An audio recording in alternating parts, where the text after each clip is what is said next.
Ողջույն։ Վերջերս Վարդենիս էր այցելել Նիկոլ Փաշինյանի ավտոբուսը ու ինչ որ խոստումներ էր տալիս, խաղաղությունից էր խոսում։ Վարդենիսն այն քաղաքն է, որը Նիկոլի իշխանությունից շատ է տուժել։ Պատերազմից հետո հանքի կեսը զավթեցին ադրբեջանցիները, մյուս կեսը չի գործում։ Թշնամին առաջ է եկել, վախենում են հող մշակել, վախենում են տանել արոտ անասուններին, քաղաքից տեղափոխել են մի շարք պետական հիմնարկներ և փաստաթուղթ վերցնելու անձնագրի համար օրինակ ստիպված են հասնել Մարտունի։ Մի խոսքով, Նիկոլ Փաշինյանը Վարդենիսի վրա շատ վատ ազդեցություն է ունեցել։ Իհարկե այնպես չէ, թե մյուս համայնքների վրա ազդեցությունը եղել է դրական։ Եվ ուրեմն, Վարդենիսում հանդիպում է մի քանի քաղաքացու, որոնցից մեկը բողոքում է կաթի մթերման էժան գնից։ Ինչ է խոստանում Նիկոլը։ Դե ասում է մի ծրագիր կմշակենք, մի 2 տարի կսուբսիդավորենք։ Թվում է գյուղացուն համոզեց, բայց ամենաճիշտ բառը կլինի օգտագործել խաբեց։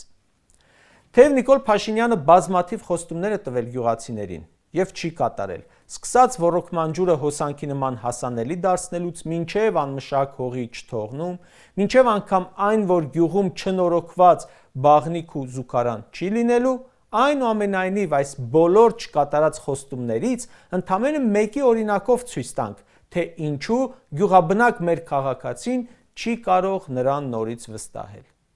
Այսպես,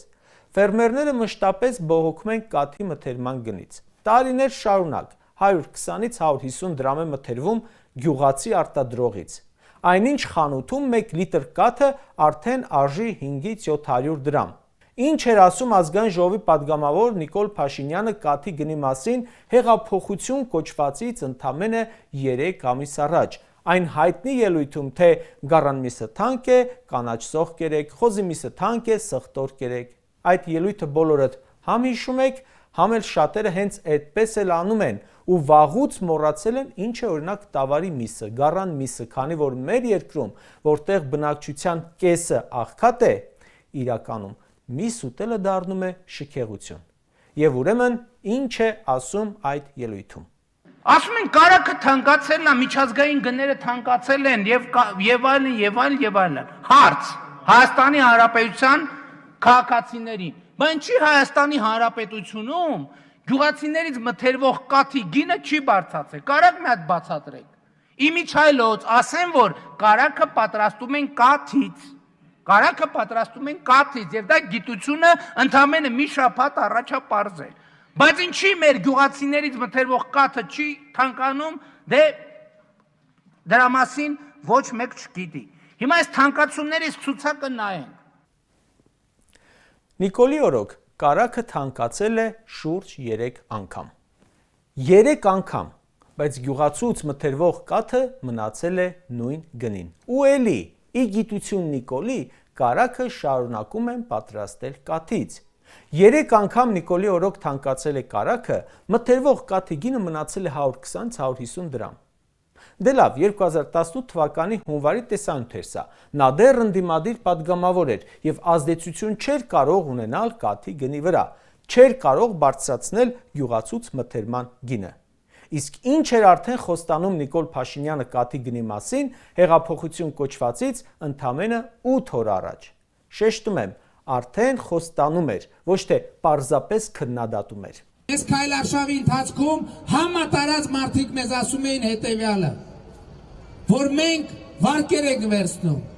Օրինակ որոշում ենք, որ խոշոր եղջերավոր անասուն պիտի պահենք եւ պետք է կաթի մթերումներով մեր վարկերը փակենք։ Եվ գալիս է այն սեզոնը, որ կաթը պետք է թանկանա, ինչ որ մեկը ընդ որում այդ բոլոր ինչ որ մեկերի ժողովուրդը պայմանական սաշիկ է ասում։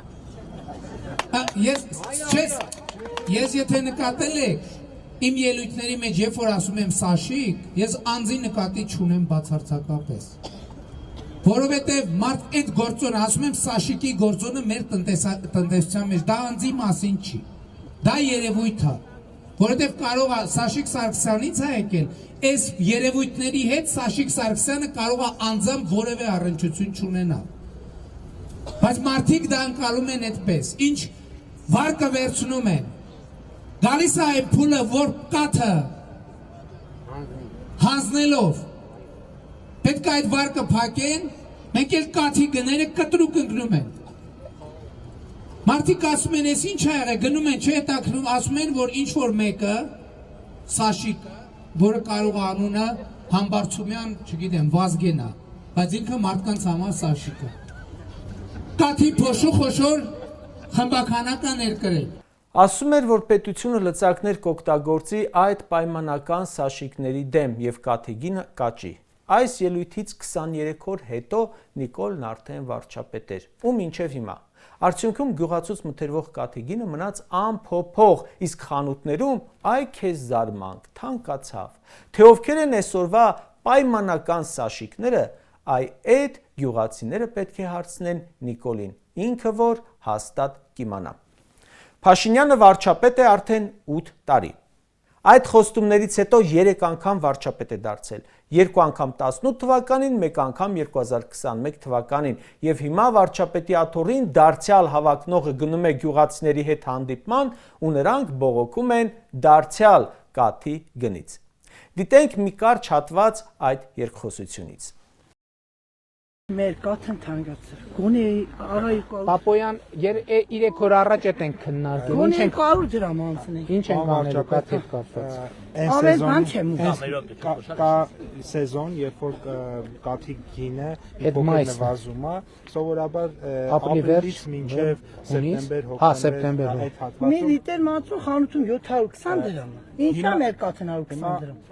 Պարոն վարչապետին այդ հարցով 120 դրամով կարա։ Պատասխանում է հարցը պատասխանում։ Վարչապետին հանրապետության վարչապետին էլի են դիմել այդ հարցով եւ պարոն վարչապետը հանձնարարական ա տվել մեզ ու մենք նախագիծ ենք մշակելու եւ ինչ որ գումարով կսուբսիդավորենք։ Մի քիչ կօգնենք ձեզ։ 8 տարի այդ մարդը մատը մատին չի տվել գյուղացուց մթերվող կաթի գինը բարձրացնելու համար։ Ամեն ինչ այդ ընթացքում թանկացել է, անասուն պահելը դժվարացել է, անասնագլխականակը պակասել է,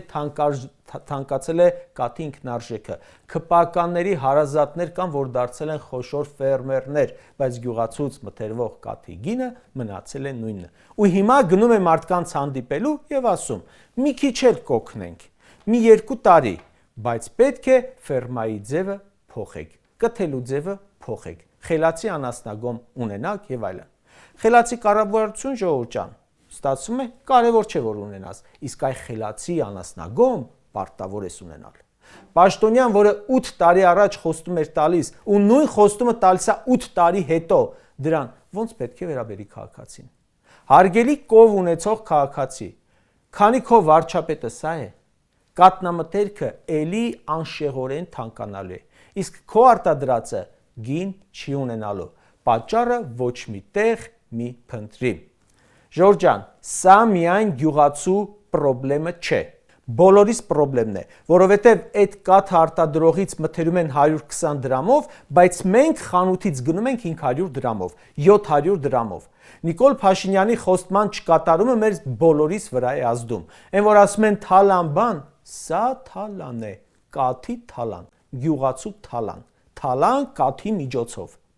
Կարճ ասած, Ժորժ ջան, երբ Նիկոլ Փաշինյանը ձեզանից որևէ մեկի դուռը կգա, որևէ խոստումով, կլինի անձամբ ձեր դուռը բախելով, հեռուստացույցով կտեսնեք, Facebook-ով գովազդ կբերի, այդ խոստումը ինչին էլ որ վերաբերի, ցանկացած բանի, իմացեք, որ սուտ է։ 5 տարի հետո էլ է նույն խոստումը տալու, 10 տարի հետո էլ, 20 տարի հետո էլ։ Կասեք, իսկ ում հավատանք։ Նրան, ում ոչ թե խոսքն ու խոստումն եք տեսել, այլ աշխատանքը։